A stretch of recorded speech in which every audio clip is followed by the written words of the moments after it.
Hello audience, welcome back to the Art Vibe Story channel. Every story has a setting.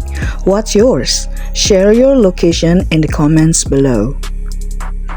Now, let us open the ancient scrolls and peer into the heart of a tale wrapped in shadow and flame. The story is about the Mermaid People of Japan, an atmospheric mystery tale based on a forgotten painting. Deep in the forest of Yamanashi, cloaked in mists and silence, lies a near-forgotten shrine atop a hill called Kujiranami no Mine, the Whale Wave Peak. The trail leading to it is narrow and overgrown, guarded by crooked torii and wind-worn stone foxes. No monk has tended the shrine in centuries. No prayer echo has risen from its heart since the age of steel and betrayal. And yet, the shrine houses a painting, framed in lacquered black pine, nearly 4 meters long.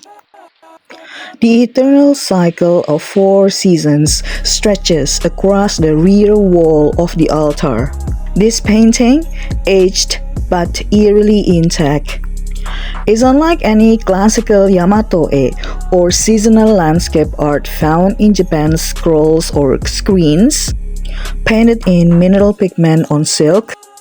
It is the work of an infamous bushi, Lord Moriaki Gensai, once a retainer of the Kai province, whose clan was massacred by the great warlord Takeda Shingen for what history whispered was betrayal. After the massacre, Lord Moriaki fled into the mountains, wounded and half mad with grief. He turned from the sword to the brush, but instead of painting blood or revenge, he painted warning. His final masterpiece was the seasonal tapestry, now sealed in the shrine. The painted tapestry is divided into 4 sections, depicting the seasons of Japan. The first side on the left captures delicate cherry blossoms sway, but their petals form spirals like eddies, encircling a barely perceptible whirlpool on a riverbank. Spring, said to embody the brightest days of Lord Moriaki's life, yet those who linger here too long often find themselves rewarded with fleeting fortune. Next comes summer, where Lord Moriaki's ambitions scorched everything in its path. Warmth turns to obsession here, and fortune wilts under the sun. It is depicted by verdant hills cradle a village, while the sky swells unnaturally blue. In the far horizon, a wave shaped like a dragon's spine rises beyond the clouds. Gazing at it a little longer than the other seasons brings both fortune and misfortune. You may gain something remarkable only to lose something irreplaceable. Next painting is maple leaves scattered over cracked stones and a lone heron flees from a shadow at sea. This autumn painting shows his reflections when Lord Moriaki should have listened to the sound of betrayal and fled, or at least sought a solution. But perhaps by then, it was already too late. The last section of the series is winter, depicted by a silent snow-covered landscape. It marks the end of Lord Moriaki's journey, cold, still, and distant. Some say the silence hides regret, others say it preserves his final dignity. Hidden in each quadrant are ancient characters, nearly invisible, coded instructions.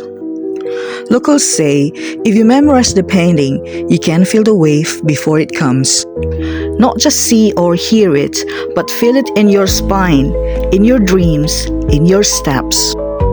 The town of Kagamiura lies far inland, tucked in a valley shadowed by 3 mountains. It is peaceful, small, and not listed on tourist maps.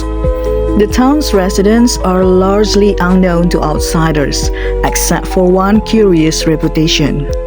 They always survive tsunamis. Always. A girl from Kagamura, a university student in Sendai, ran barefoot for the hills minutes before the devastating 2011 Tohoku tsunami.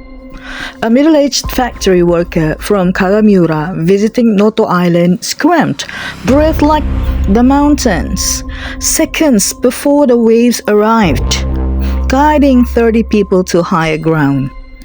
A couple honeymooning in Indonesia in 2004 sprinted from the shore without knowing why, seconds before the sea receded. None of them recall the moment clearly. They always say the same thing. I heard a woman's voice cry out, "To the hills! Go now!" Sudden flashes of the painting scenes ignited in my mind, and my body began to move on its own, as though possessed by a will not mine. They are not coastal people. They have never been taught maritime warnings. Their ancestors farmed the highlands, and yet they survive. The locals don't talk about it to outsiders, but among themselves, they call the phenomenon Umibito no Ketsumyaku, the mermaid bloodline. Some say Lord Moriaki Gensai's wife was a ningyo, a mermaid spirit disguised as a woman. She was the one who foresaw the tsunami, who bled pearls and warned the traitorous clan of a coming flood. Not from water, but from war. Her warnings ignored, the clan fell. Grieving, Gensai painted not for vengeance, but to honor her foresight.